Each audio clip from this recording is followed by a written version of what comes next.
Hola amigos de Innova Rock, soy Carolina Rossi y me encuentro acá en la capital de Italia, Roma. Y hoy día estamos en Innova Rock Tour recorriendo la historia de los romanos y cómo se relaciona con la innovación. Qué cosas ellos hicieron distinto para cambiar el sistema de vida que tenían, el día a día que tenían y cómo muchas de esas cosas hasta hoy, sobre todo en Occidente, se siguen implementando. Me acompaña a mi lado Francesca Rossi, quien es museóloga, experta en la historia romana y guía oficial de la provincia o de la región de Roma y provincia de Lacio. Y estamos en el corazón de la Roma antigua, estamos frente al Foro Romano. La verdad, acá al frente tenemos el Foro de Julio César y atrás, construcciones que se ven al fondo, es el Palatino y parte del Foro Romano. La historia de Roma tiene diferentes épocas políticas, obviamente. Empieza cuando nace con la monarquía, cuando estaban los reyes en el octavo siglo a.C. y en el 509 a.C. nace la época republicana con los senadores. Y los senadores empiezan a armar las leyes, a organizar la sociedad política de Roma. Y de ahí nace, de hecho, digamos, las leyes de hoy día, ¿no? Cualquier persona que estudie leyes, que estudie derecho, tiene que estudiar la historia romana. ¿Por qué? Porque acá nació, acá es uno de los primeros lugares donde empiezan a hacer los juicios, donde los abogados empiezan a tener un rol muy importante en la historia, ¿no? Y podemos ver al lado de la iglesia que tenemos al frente, al lado izquierdo, la curia, esa como casita de ladrillo que se ve ahí, que sería la casa de los senadores. Fue restaurada obviamente y reconstruida con el tiempo, especialmente en la época de Mussolini en este caso. Pero allá a la izquierda pueden ver entonces donde se juntaban los senadores, donde discutían el futuro del imperio, de la ciudad, ¿no? Y donde se hacían la mayor cantidad de leyes también, las leyes que fueron dictando y formando la Roma que conocemos hasta el día de hoy.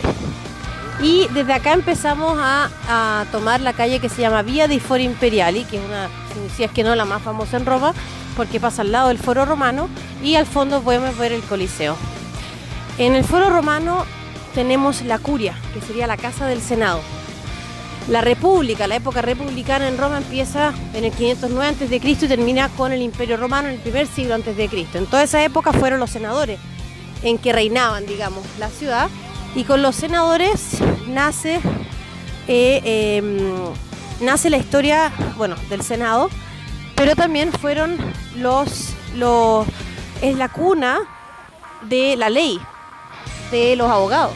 Y todo eso empieza en el Foro Romano, en las basílicas del Foro Romano. Que una basílica hoy día puedo pensar en una iglesia, pero la verdad es que ese nombre significa un edificio grande público. Y dentro de estas basílicas se hacían los juicios, ¿no? Los primeros juicios, digamos, de la historia con los abogados empiezan acá en el Foro Romano.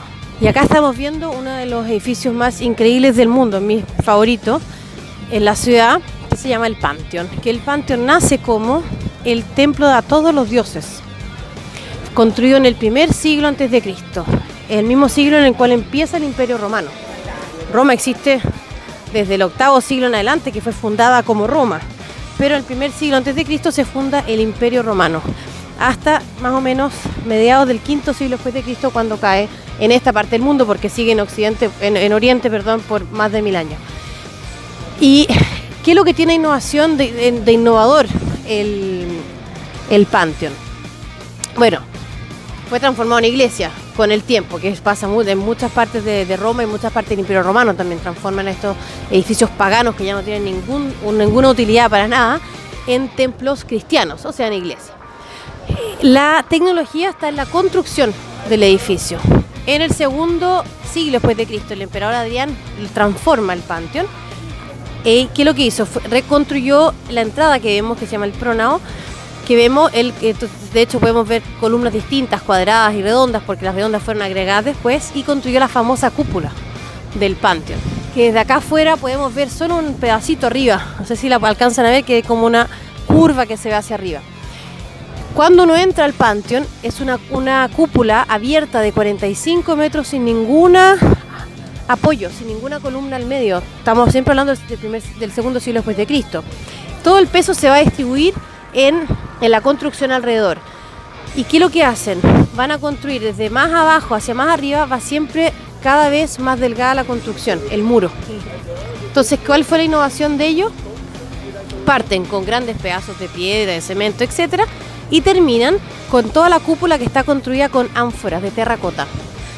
¿Por qué? Dijeron, estos materiales mucho más livianos y logran hacerlo con una densidad, con un espesor mucho más delgado que el resto y poder crear esta cúpula abierta al medio que tiene un óculo. La única ventana que tiene está arriba en el techo y logran hacerlo en un modo tan limpio que el Pantheon es uno de los edificios más imitados arquitectónicamente en el mundo hasta el día de hoy. Es una referencia para todos los arquitectos. También está construido con todos estos casetones interiores, ¿okay? Para ir también repartiendo todo el peso de la misma cúpula. El Coliseo se demoró solo 8 años en construir, que si lo piensan, estamos hablando del primer siglo después de Cristo. Fue construido en el año 72 después de Cristo.